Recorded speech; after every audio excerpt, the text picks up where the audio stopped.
मैं बस यही कहूंगी कि बड़े हैरान करने वाले नतीजे आए हैं। जो भी सर्वेज हो रहे थे उसमें महाविकास अघाड़ी को बढ़त दे रहे थे। बात सब बता रहे थे एज है। एक कांटे की टक्कर इस तरीके से हो जाना कहीं ना कहीं थोड़ा आश्चर्यजनक भी है। और उसके बाद ये इस तरीके के आउटकम आना, आई वुड से हमें कुछ टाइम लगेगा for it to sink in. It's quite unacceptable कि इतना हमने आक्रोश देखकर भी वोट में कन्वर्ट नहीं हुआ। इस तरीके के नतीजे आए हैं। एक प्रश्न चिन्ह उठाता है कि क्या ये सही मायने में फ्री एंड फेयर इलेक्शन था। ये लेवल प्लेइंग फील्ड महाराष्ट्र में बिगाड़ा गया।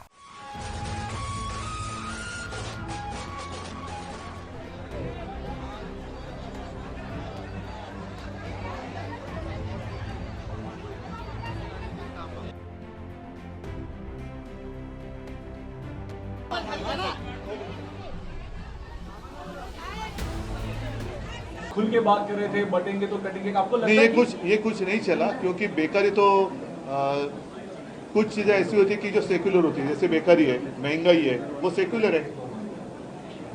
सभी को महंगाई की मार पड़ रही है, सभी को जो बेरोजगारी है वो सता रही है, तो ऐसे कुछ नहीं।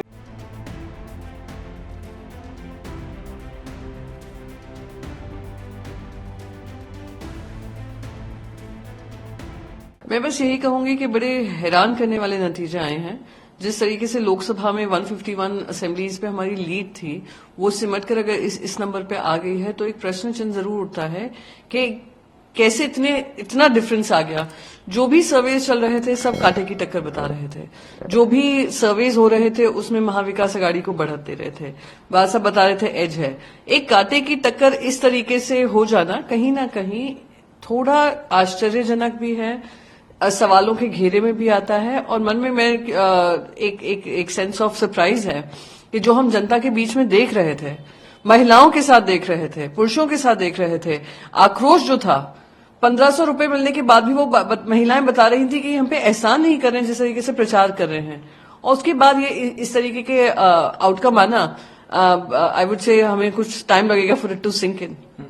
आप ही के पार्टी के नेता संजय राउत का बयान आया कि ये जनता का मैंडेट नहीं है, ये जनता कुछ ना कुछ गड़बड़ हुई है। क्लियरली अगर आप जैसे बार बार मन में एक शंका होती है कि जो पहली बार नहीं उठ रहा है, बार बार उठता जा रहा है कि क्या ईवीएम पे भी व्यापक चर्चा होनी चाहिए, स्टेक होल्डर से बात करनी चाहिए। इलेक्शन कमीशन उसको सीधे सीधे खारिज कर देता है rather than winning over the confidence of the people. कितनी महाराष्ट्र में कितनी जगहों पर मैं गई थी जहां पे वहां पे लोग आकर हमसे कहते थे वोट तो हम आपको देंगे ही, पर आप ईवीएम पर ध्यान दीजिएगा। सबने हमसे यही आकर कहते थे। तो ये क्योंकि इतना चेंज आया है फ्रॉम लोकसभा टू महाराष्ट्र का ये विधानसभा चुनाव, हैरान करने वाला है। और इस पे मैं मानती हूं कि even for me mentally it's quite unacceptable कि इतना हमने आक्रोश देखकर भी वोट में कन्वर्ट नहीं हुआ। इस तरीके के नतीजे आए हैं। एक प्रश्न चिन्ह उठाता है कि क्या ये सही मायने में फ्री एंड फेयर इलेक्शन था।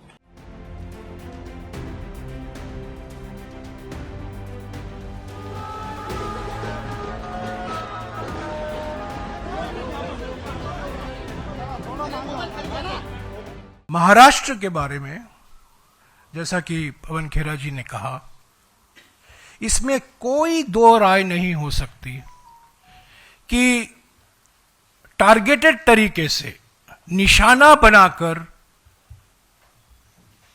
ये लेवल प्लेइंग फील्ड जो होता है, जो बार बार चुनाव आयोग इस शब्द का इस्तेमाल करता है, इसीलिए हम उसी शब्द का इस्तेमाल कर रहे हैं, level playing field. Level playing field को बिगाड़ा गया है, जानबूझकर, निशाना बनाकर, टारगेटेड तरीके से ये लेवल प्लेइंग फील्ड महाराष्ट्र में बिगाड़ा गया। चुनाव के नतीजे आए हैं, ये अप्रत्याशित हैं हमारे लिए। महाराष्ट्र के चुनाव के नतीजे हमारे लिए अप्रत्याशित हैं, हमारे लिए अति आश्चर्यपूर्ण,